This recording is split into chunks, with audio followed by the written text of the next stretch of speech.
Hi అండి, అందరికీ నమస్తే. ఎన్టీఆర్ని అమ్మన బూతులోడు తిడుతూ ఒక అనంతపురం ఎమ్మెల్యే దగ్గుపాటి ప్రసాద్ అని చెప్పేసి ఆ వీడియో ఒకటి ఆడియో సోషల్ మీడియాలో వైరల్ అవుతుంది.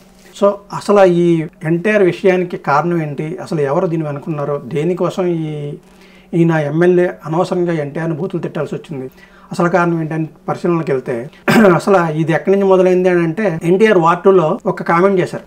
నందమూరి తారక రామారావు గారి ఆశీస్సులు ఉన్నంత కాలం నన్ను ఎవరు ఆపలేరు, నేను దూసుకుపోతూనే ఉంటాను, మనల్ని అందరూ కూడా నందమూరి ఆశీస్సులే కాపాడతాయని చెప్పేసి ఆయన ఇండైరెక్ట్ గా ఎవరికో వార్నింగ్ ఇచ్చినట్టుగానే ఒక మాట అన్నారు.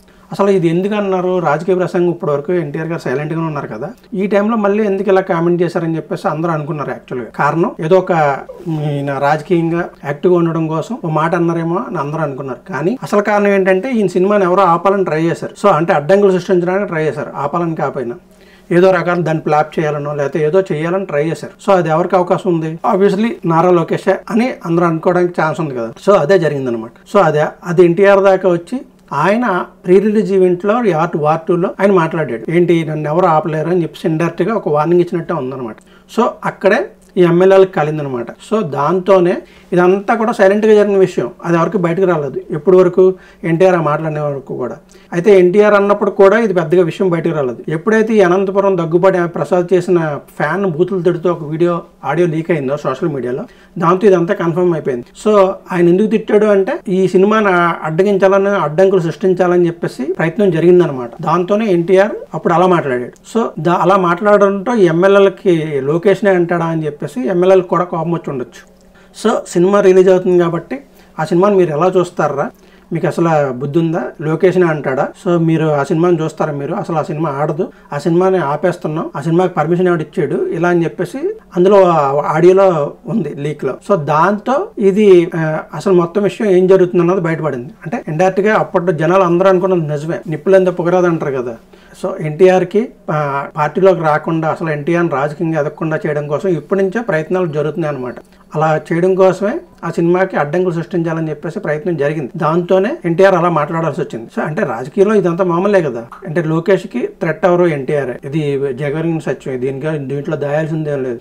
ఎన్టీఆర్ వస్తే ఇబ్బంది పడేది లోకేష్, దాంతోనే లోకేష్ ముందు నుంచి జాగ్రత్త పడుతున్నాడు. సో అది కూడా ఇది రాజకీయాల్లో చాలా మామూలు విషయమే. ఇప్పుడు నుంచి జాగ్రత్త పడడం మాత్రం కొంచెం ఆశ్చర్యపడాల్సిన విషయం. అది సినిమాల్లో ఉంటూ ఇప్పుడప్పుడే ఎత్తురట్టు లేకపోయినా సరే ఇప్పటి నుంచి జాగ్రత్త పడి ఇప్పటి నుంచి తొక్కేయాలని చూడడం మాత్రం కొంచెం ఎన్టీఆర్ కూడా జాగ్రత్త పడ్డాడనే చెప్పాలి. ఇండైరెక్ట్ గా నా జోలికి రావద్దు, వస్తే మాత్రం నేను కూడా గట్టిగానే సమాధానం చెప్తానని చెప్పేసి ఇండైరెక్ట్ గానే చెప్పేసాడు ఆ ప్రీ రిలీజ్ ఈవెంట్ లో. అన్న ఎన్టీఆర్ గారు ఆశీస్సులున్నంత కాలం నన్ను ఎవరు అడ్డుకోలేరని చెప్పేసి. సో అదే జరిగింది. అయితే ఈ లోన వార్నింగ్ అందరికీ గట్టిగానే గుచ్చుకుందని చెప్పాలి. లేదంటే ఎంతలా ఎమ్మెల్యే బూతులు తిట్టే అంత సీన్ లేదు. ఎంత లోకేష్ ప్రాప్తం కోసం జరిగినా కానీ ఎమ్మెల్యే అయితే తిట్టడనే అనుకోవాలి. ఆ ఎమ్మెల్యే సారీ చెప్పి ఆ ఆడియో నాది కాదన్నా కానీ జరగాల్సిన నష్టం అయితే జరిగిపోయింది. మొత్తానికి ఆ ఎమ్మెల్యే అడ్డంగా బుక్ అయ్యాడని చెప్పాలి, అనవసరంగా ఆడియో లీక్ అవడం ద్వారా. ఇది ఇండైరెక్ట్ గా ఇంకెంతమంది ఎమ్మెల్యేలు ఇంకెలా రెస్పాండ్ అయ్యారో, ఆ లోకల్ ఫ్యాన్స్ ని ఇంకెంతలా కంట్రోల్ చేశారన్నది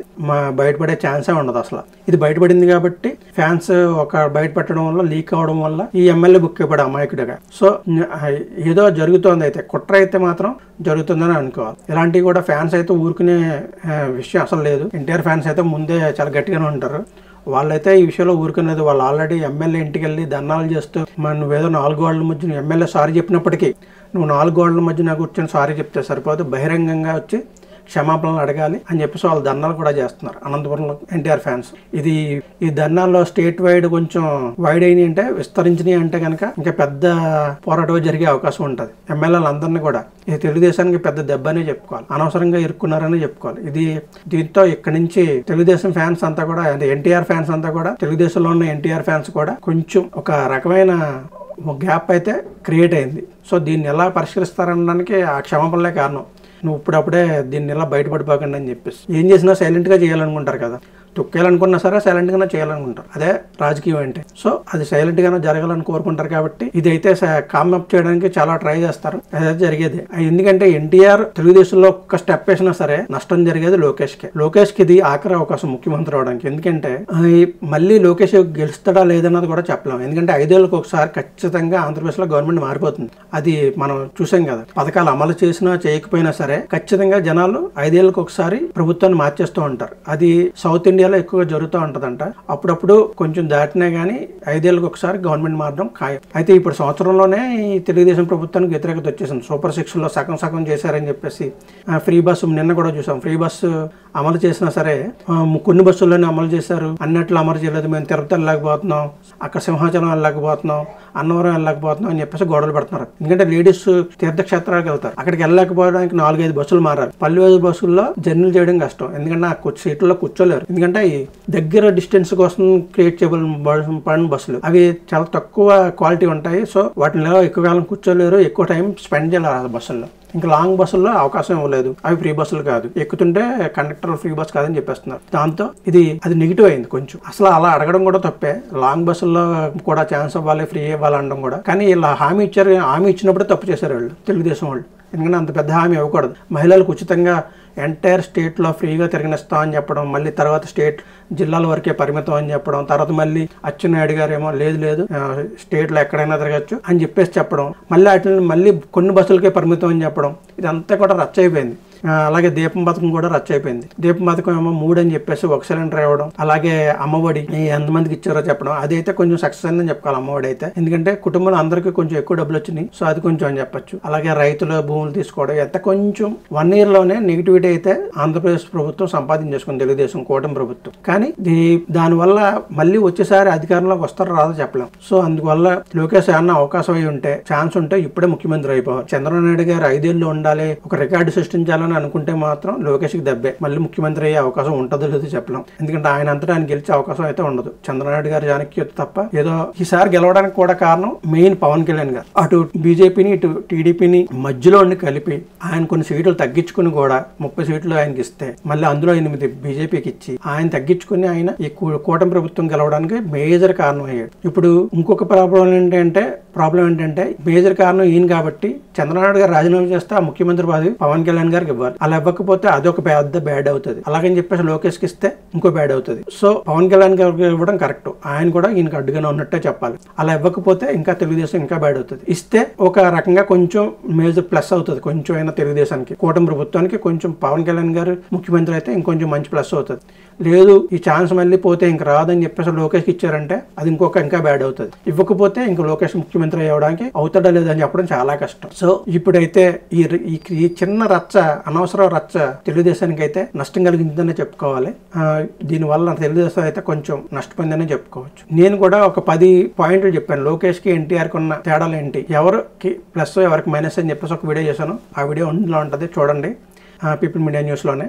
సో మీరు ఇక్కడ క్లిక్ చేస్తే ఆ వీడియోని చూడొచ్చు. సో అది కూడా మీకు కొంచెం వేరియేషన్ చెప్తుంది. మీరు కూడా కామెంట్ చేయడానికి అవకాశం ఉంటుంది. సో అసలు ఏం జరిగింది ఏంటి అన్నది, ఏదో నిప్పులందే పొగరాదు అంటారు కదా. ఎన్టీఆర్ ఒక కామెంట్ వెనుక ఏదో గూఢార్థం ఉంది అనే దానికి ఎక్కువ ఆడియో లీక్ తో మొత్తం క్లియర్ పిక్చర్ వచ్చేసింది. లోకేష్ కి ఎన్టీఆర్ కి మధ్య ఏదో గొడవ జరుగుతుంది, ఎన్టీఆర్ ని తొక్కాలని ట్రై చేస్తున్నారు అనేది అయితే బయటపడిపోయింది. సో ఇది ఓపెన్. ఇప్పుడు ఇంకా యుద్ధం అయితే బయటపడిపోయిందని చెప్పుకోవచ్చు. ఇప్పటి వరకు సైలెంట్ గా జరిగింది. ఇప్పుడు ఈ ఎన్టీఆర్ లోకేష్ మధ్య ఉన్న రచ్చ బయటకు వచ్చేసింది. తెలుగుదేశంలో ఎన్టీఆర్ ని పక్కన పెడుతున్నారు అనే దానికి ఇప్పుడైతే క్లియర్. ఫ్యాన్స్ అయితే ఒక అవగాహనకు వచ్చేయచ్చు. ఇప్పటి వరకు ఎన్టీఆర్ సినిమాల్లో ఉంటారు కాబట్టి ఇప్పుడైతే ప్రాబ్లం లేదు. నెక్స్ట్ రాబోయే కాలంలో అయితే ఎన్టీఆర్ తెలుగుదేశంలో అడుగు పెడితే మాత్రం ఒక చేంజ్ అయితే మళ్ళీ వస్తుందని మాత్రం చెప్పుకోవచ్చు. ఈ ఒక్క ఆడియో లీక్ తో మొత్తం అయితే బయటపడిపోయింది. మీరు కూడా కింది కామెంట్స్ లో తెలియజేయండి మీ అభిప్రాయం ఏంటి అనేది. అసలు ఏం జరుగుతుంది తెలుగుదేశంలో, అసలు ఎన్టీఆర్ రావాలా అవసరం లేదా, లోకేష్ ముఖ్యమంత్రి చేయాలో ఇప్పుడు అవసరం ఉందా లేదా, ఇప్పుడు పవన్ కళ్యాణ్ గారిని ముఖ్యమంత్రి చేయాలా, లోకేష్ గారిని ముఖ్యమంత్రి చేయాలా, అసలు చంద్రబాబు గారు రాజీనామా చేయాలా అవసరం లేదా, ఇలాగే